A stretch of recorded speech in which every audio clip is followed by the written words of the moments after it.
عسلامة ومرحبا بكم حبايبي في قناتي، وإن شاء الله تكونوا بألف خير يا ربي.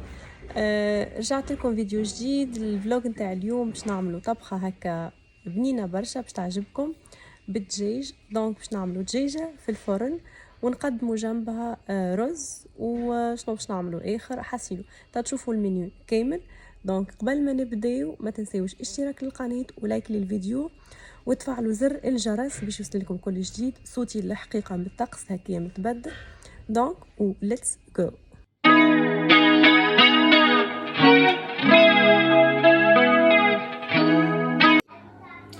اول حاجة عملتها دونك خذيت الدجاجة قصيتها نصفين وغسلتها مليح. واذا فما معناها ريش صغير تعملوه بالنار، والا الطريقة الثانية طحين ومعاه ملح، فرينة ومعاه ملح، نحي كل الريش الصغير منها. وبعديك زدت غسلته بالليمون والا تنجموا بالخل. دونك لتتبيله الدجاجه هوني حطيت التوابل نتاعي: ملح، كركم، زنجبيل، بابريكا يعني فلفل احمر حلو ولا حار حسب اختياركم، زعتر، مرحي، وفلفل اسود. هذوما التوابل اللي باش نتبل بيهم، وزيت نباتي.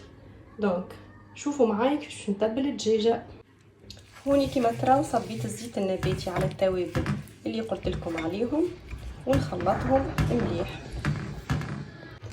وتوا نجي هكايا الطريقه هذيا ونعملوا مساج للدجاجه نتاعنا بالتوابل والزيت. واذا تحبوا تنقصوا ولا تزيدوا نوع من التوابل لكم حريه الاختيار. كما تراو هكايا قالت المراه كتري اكثر تكسبي اكثر. دونك وتوا نجيب للجهه الثانيه كيف بنفس الطريقه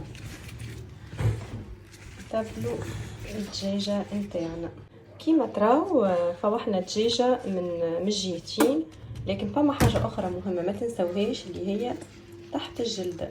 نعملوا هكايا شويه، تخليوا هكايا معناها مساحه وندخلوا منها التوابل باش يدخلوا للحمه، ما تقعدش التوابل كاين في هكايا. الطريقه هذيا باش تدخل يعني التوابل لداخل. وهذيك يد يوسف قاعد يتفرج فيا.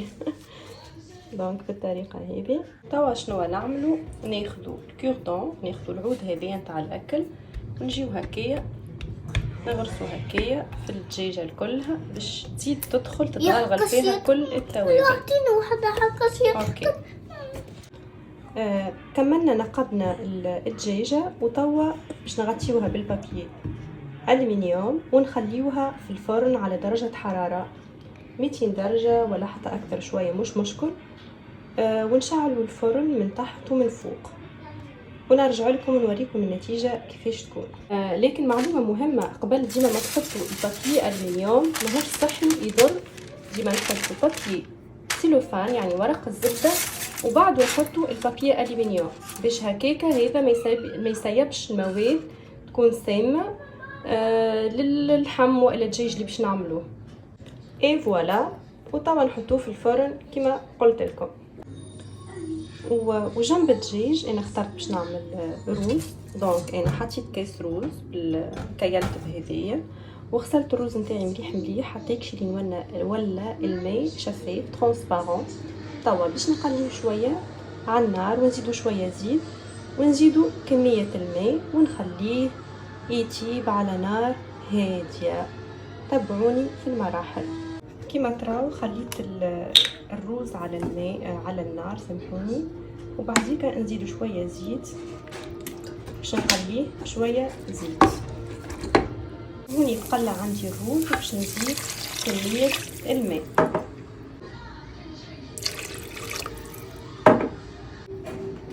بعد ما ضفت الماء نزيد الملح ونضيف زيت شويه كركم خاطر انا نحب الرز يجي اصفر اليوم. ونزيد حبتين هيل مثلا، هذوما المطيبات. شنو قعد بالرز باش نزيد البازيليا والا الجلبانه. هون نزيد البازيليا ونعمل تحريكه صغيره ونغطي الطنجره على نار قويه. اول ما نشوف الماء يغلي نوطي في النار، خليه على نار هاديه خاطريكش لين يحمر.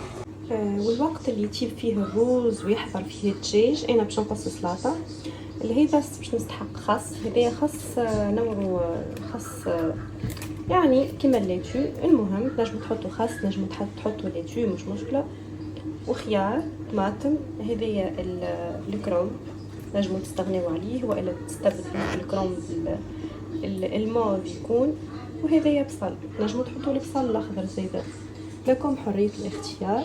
دونك خليني نقص السلطه ونوريكم كيفاش. غسلت كل الخضار نتاعي وتوا باش نبدا في قصان الخضره للسلطه. اول حاجه بديت بالكرومب، الطريقه هي قصيته. وتوا قصيت الخيار واستعملت هذايا باش يعطي هكايا ديزاين في القصان. وهكا كيفاش قصيت الخس. وهذيا طماطم وهذوما خليتهم للديكوراسيون. قصيت البصل زيدا وخليته هكاكا كبار باش ما يحبش ينجم ينحيهم، يقدر ينحيهم. هذه السلطه نتاعنا شوفوا محليهم الالوان حاضره. اخر لمسه نزيدو رشه نعناع ناشف للتتبيل ويعطينا زيدا لون مزيان. دونك نغطيوها ونستناو الرز والدجاج يحضروا. هوني جيت عملت تفقيده للرز. دونك نعملو تحريكه خفيفه ونرجع نغطي عليه ونخليه يكمل يحضر. نفس الشيء باش نعملو طلة على الدجاج. كما تشوفوا الدجاجه طايبه حاضره من داخل شويه، لكن انا نحيت عليها لي بابيي هذوما علاش باش تتحمر من برا. لكن قبل ما نرجعها للفرن شوفوا شنو باش نعمل الدجاجه. قبل ما نرجعها باش ناخذ شويه زبده،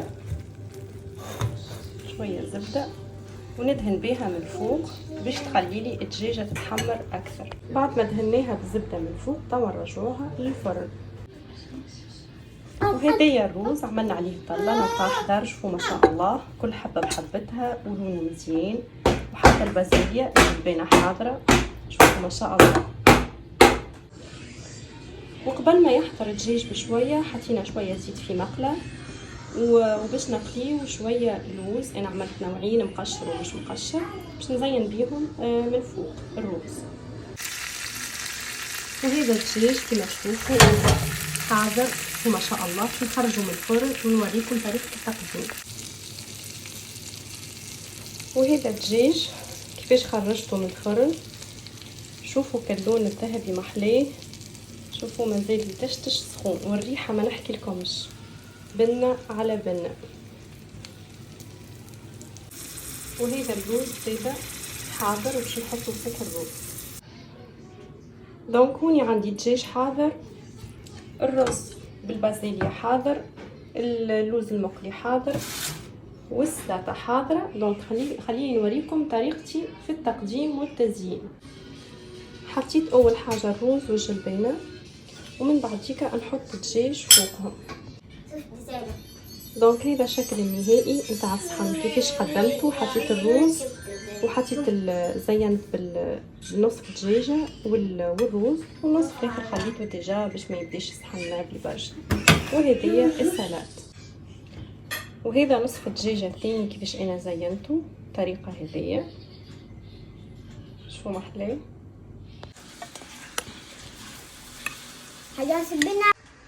دونك هذا المنيو نتاعنا نتاع اليوم. ان شاء الله تكون الدبارة عجبتكم والوصفة عجبتكم. اعملوها على طريقتي، ما تندموش. ما تنسوش اشتراك للقناة ولايك للفيديو. انتظروني في فيديو جديد. وتوا ما قعدت نقول لكم باي باي.